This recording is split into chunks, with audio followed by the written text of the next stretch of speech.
Hello guys, good afternoon. Hindi pala madali mag-alaga ng baka. Ayan, yung baka pala 9 months ang buntis hanggang 1 taon bago magpa kasba.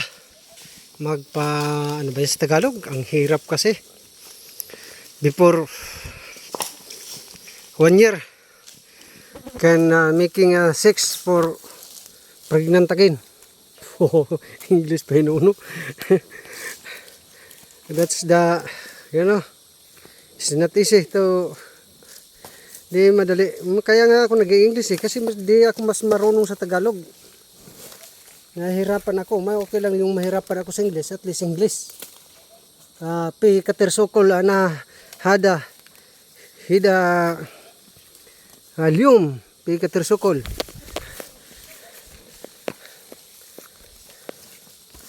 So guys,